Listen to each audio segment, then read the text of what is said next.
Shalom, firman Tuhan yang menjadi renungan untuk kita pada hari ini, di hari Senin 9 Desember 2024, diambil dari kitab Yohanes 5 ayat 25.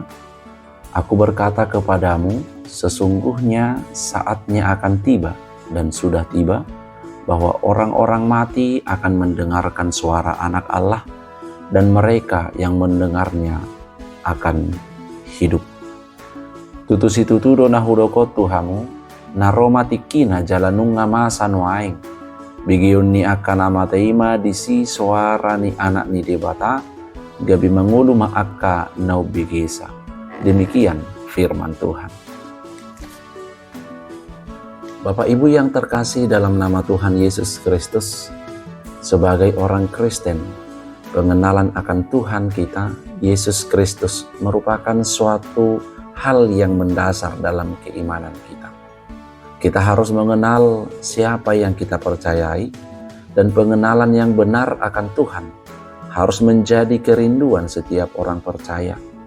Tetapi banyak dari kita yang tidak benar-benar mengenal siapa Tuhan yang kita sembah.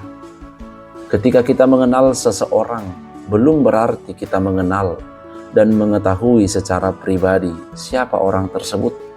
Mungkin kita hanya mengetahui rupa dan nama, tetapi tidak tahu siapa dia sesungguhnya. Sama halnya dengan pengenalan kita kepada Yesus. Ada banyak orang yang mengaku sebagai pengikut Kristus, tetapi tidak mengenal Yesus. Melalui pengenalan akan Tuhan, kita menyadari keberadaan kita tidak layak di hadapannya, dan kita juga dapat menyadari bahwa Allah begitu mengasihi kita. Dalam renungan kita hari ini, kita dapat mengenal siapa Yesus berdasarkan kesaksiannya tentang dirinya. Pengakuan diri Yesus sebagai Mesias sudah sangat menonjol bahwa ia juga adalah anak manusia. Ia adalah pemberi hidup dan pembawa hidup. Ia akan membangkitkan orang mati, dan apabila mereka telah dibangkitkan, ia akan menjadi hakim bagi mereka. Yang dimaksud dengan orang-orang mati di sini bukan hanya mati secara fisik atau badani, tetapi juga berarti orang-orang yang mati secara rohani. Jika mereka mau mendengarkan suaranya, maka mereka akan hidup kembali dan mengalami hidup baru dalam Yesus. Ia akan datang sebagai hakim untuk menghakimi setiap orang tanpa terkecuali, baik yang hidup maupun yang mati. Oleh karena itu, setiap orang harus mendengarkan suaranya agar memperoleh hidup.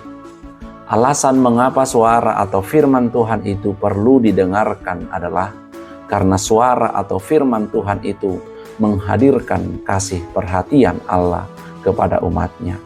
Kasih Allah itu tidak mengkehendaki umatnya lepas dari persekutuan dengan dirinya karena dosa.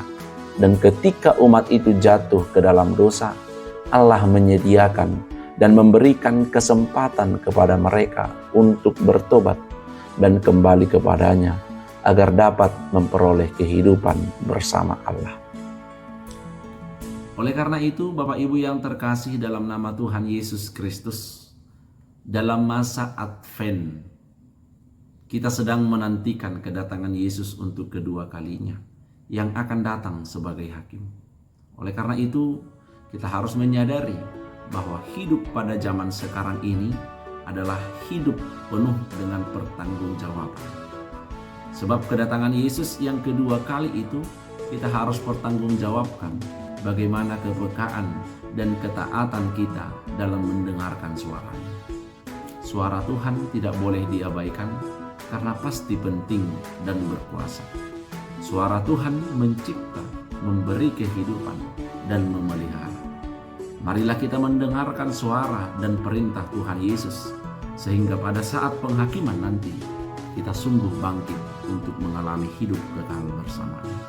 Amin, kita berdoa. Ya Allah Bapa kami yang bertata tinggi dalam kerajaan sorga, terima kasih Tuhan buat penyertaan-Mu dalam kehidupan kami. Lewat nafas kehidupan, kesehatan, dan kekuatan yang masih kami rasakan. Begitu juga firman-Mu yang telah kami dengarkan. Kiranya Roh Kudus-Mu yang menguasai hati dan pikiran kami di dalam memahami, di dalam mengaplikasikan firman. sehingga kami benar-benar menjadi pelaku akan firman-Mu dalam kehidupan kami. Berkati kami juga Tuhan dalam aktivitas kami satu hari ini. Ke dalam tangan-Mu kami serahkan hidup kami. Dalam nama anak-Mu Tuhan Yesus Kristus kami berdoa kepadamu. Amin.